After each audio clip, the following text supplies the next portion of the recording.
For more essay content, be sure to check out Final Girl Digital on Substack, link below. Ever since the idea of the male gaze erupted in popularity on TikTok at the beginning of the decade, it became one of the internet's favorite buzzwords. Though, as often happens online, the term quickly became widely misunderstood and misused. Through this misunderstanding soon followed the conception, or false conception, of a so-called feminine equivalent dubbed the female gaze. Though no one can seem to agree on what exactly defines the female gaze. Is it thick eyeliner and a cut crease, a tight-fitted bodycon dress, platform boots, tradcath milkmaid dresses? Is Megan Fox boy pretty or girl pretty? One struggles to decipher between the two, as these distinctions are not representative of a female gaze because the female gaze does not exist. Part 1. What is the male gaze? Before understanding if there is or is not a female gaze, we must first understand what the male gaze is. And I've talked a lot about the male gaze on this channel before, so returning viewers may be very familiar with this concept and likely are. The concept of the male gaze was first popularized by John Berger in the 1972 work Ways of Seeing, though at the time Berger merely referred to it as the gaze. It's important to remember that this idea of the gaze is not referring to the literal act of seeing from one's eye, but rather refers to a subconscious state that influences the way in which we perceive what we are looking at, due to how we have been told to look, who we have been taught to look at, and by whom we have been taught the act of looking by.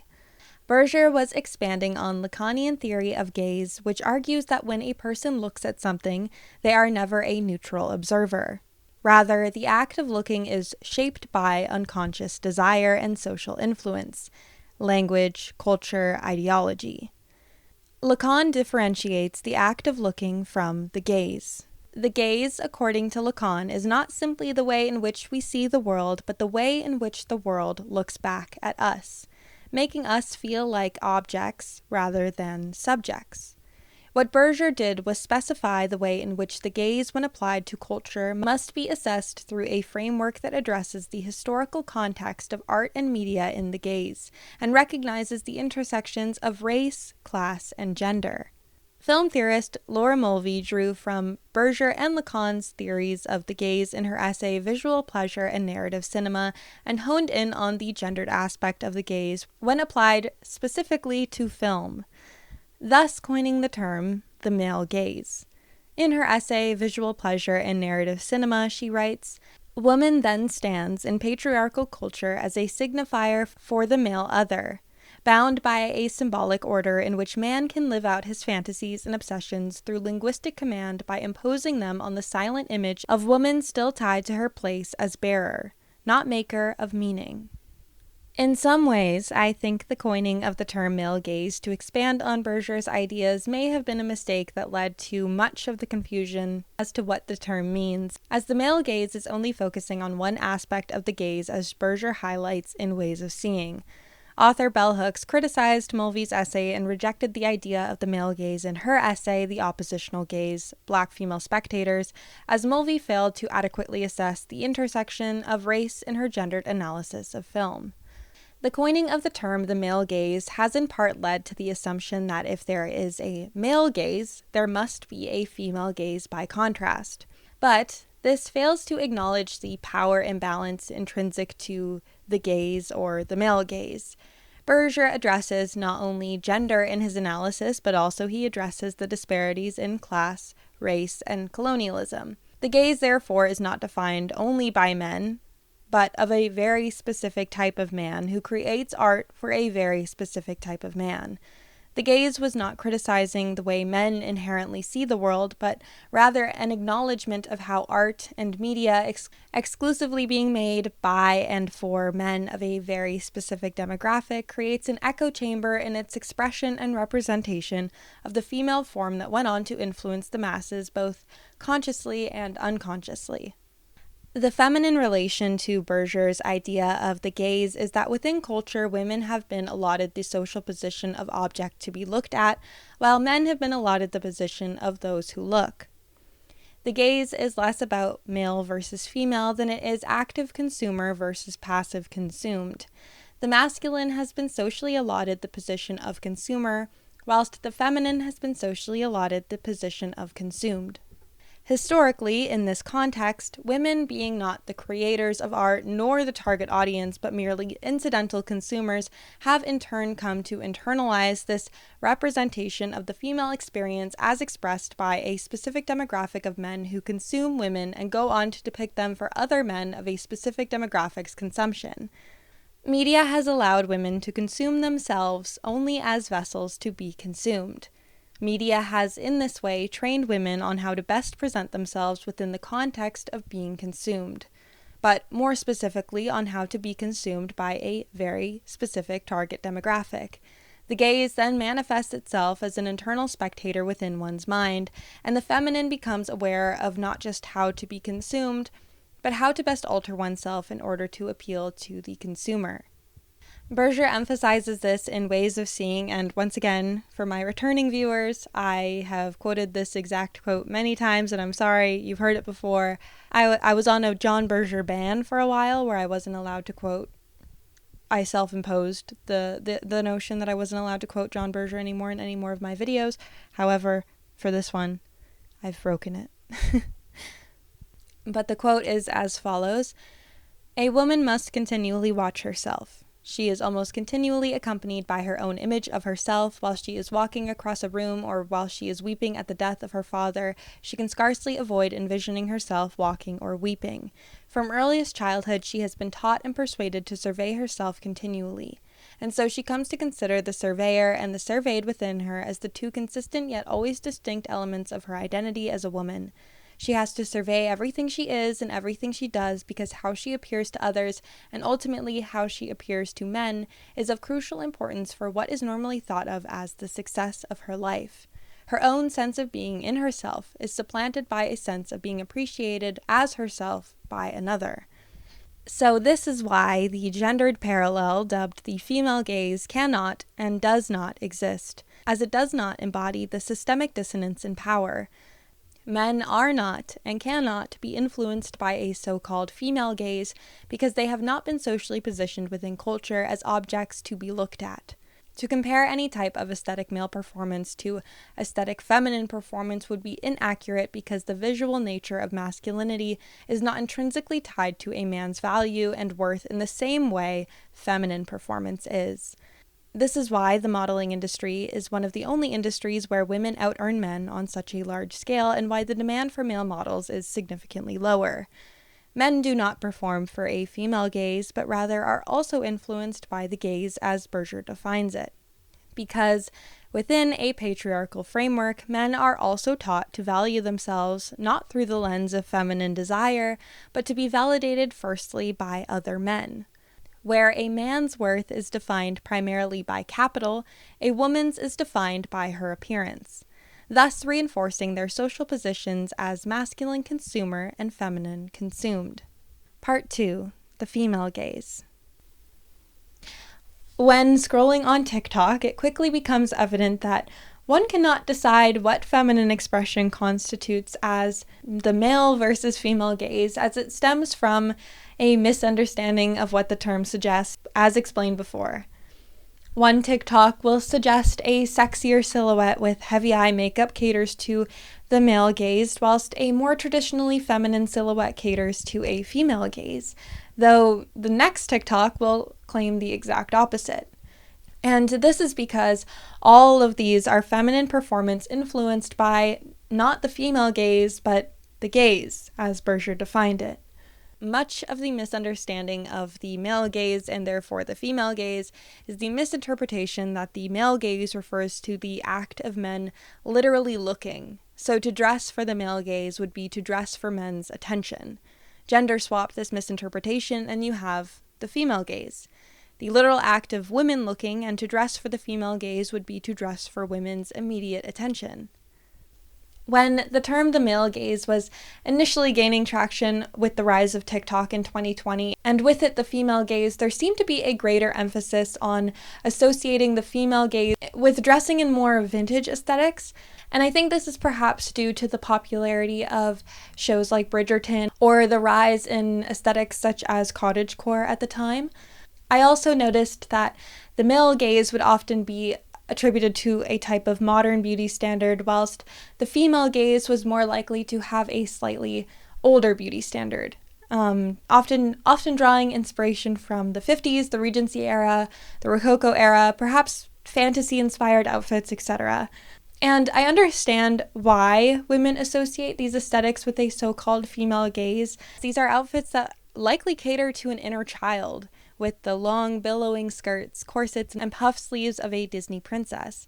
They're aesthetics that women in our day-to-day lives would be more likely to understand and admire. Though the 50s, the Regency era, and the Rococo era are all still eras in which the gaze existed. And by dressing in the feminine beauty standard of a bygone era, this doesn't absolve you from the omnipresence of the gaze. You are merely performing for an echo of the gaze past.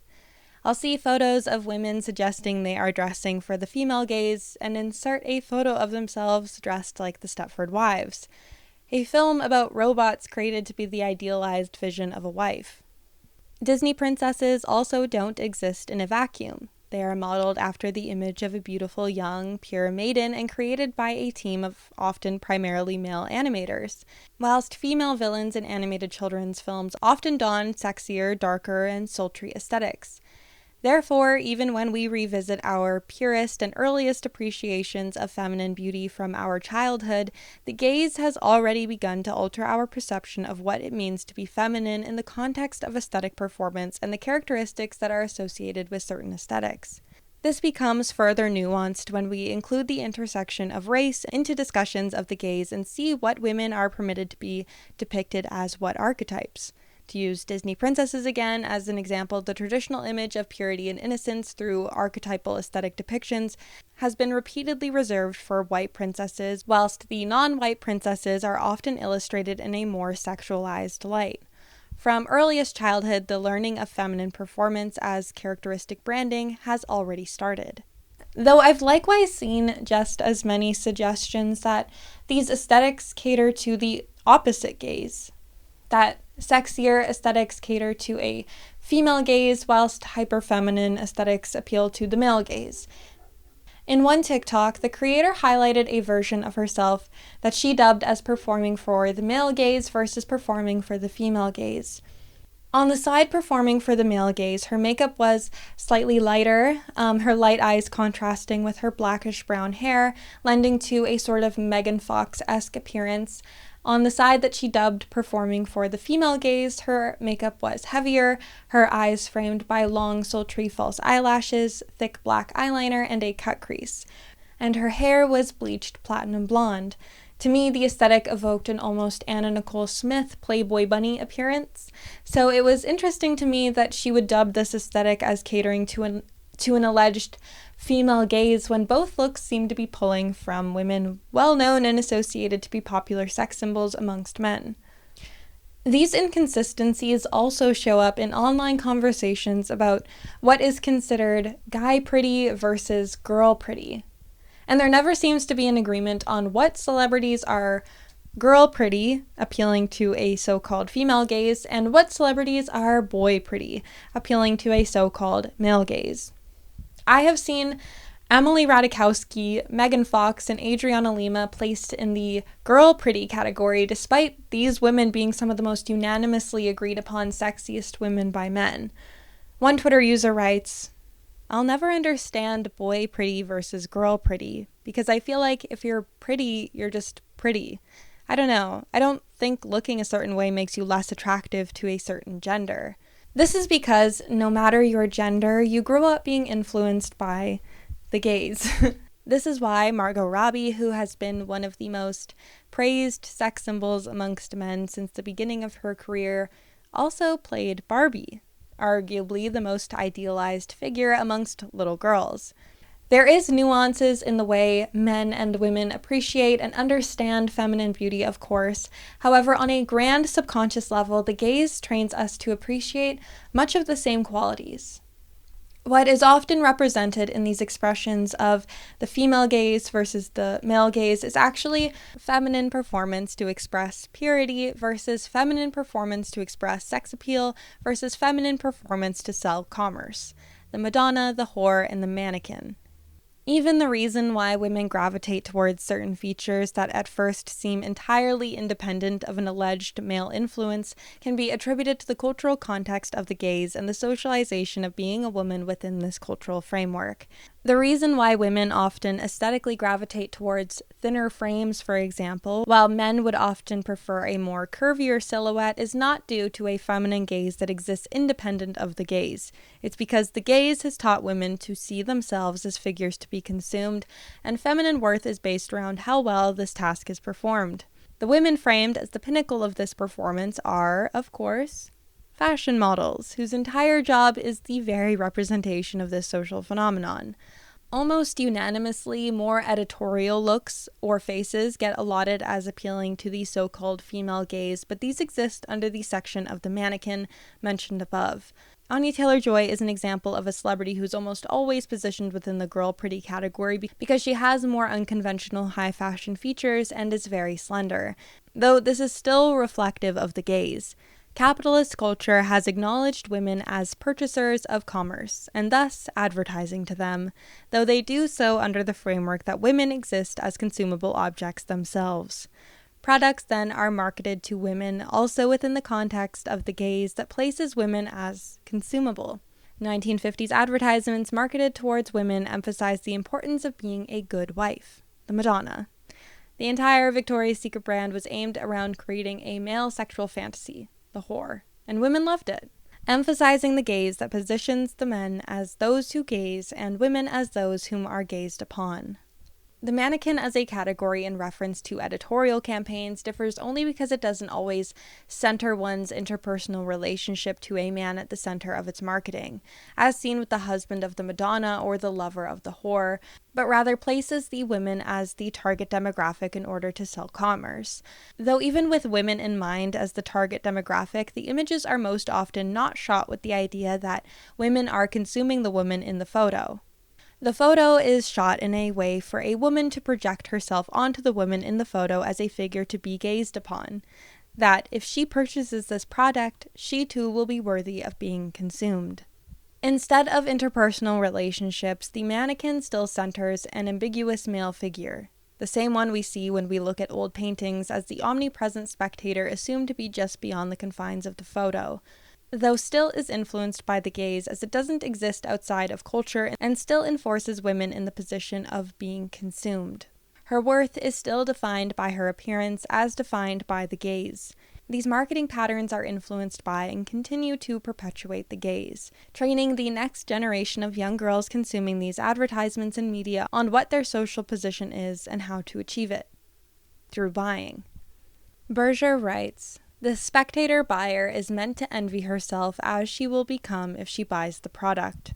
She is meant to imagine herself transformed by the product into an object of envy for others, an envy which will then justify her loving herself.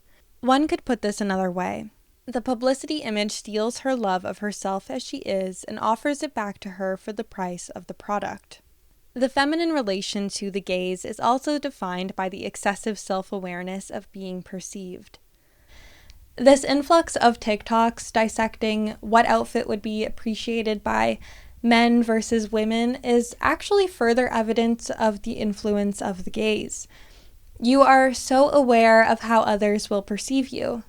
To again reference Lacan's original theory of gaze, it is not simply how we see the world, but the way in which the world looks back at us. You as a woman are aware of what outfits draw more attention from men versus women because you've been trained to notice these patterns of behavior as a consumable object. Most men don't think about the way they are perceived this much because they don't have to. They haven't been trained to be. And the men who are this self-aware are probably mentally ill. My name is Patrick Bateman. I'm 27 years old. The gaze exists within a greater cultural context and a dissonance in power. A power hierarchy is in place. Within the current cultural landscape, one cannot achieve the female gaze. The point of addressing and naming the gaze, or the male gaze, is to acknowledge the inherent power imbalance it exists as a result of and continues to enforce. The female gaze cannot exist in a true paralleled sense due to the fact that while the gaze exists as we know it, by cultural definition, the female gaze cannot exist.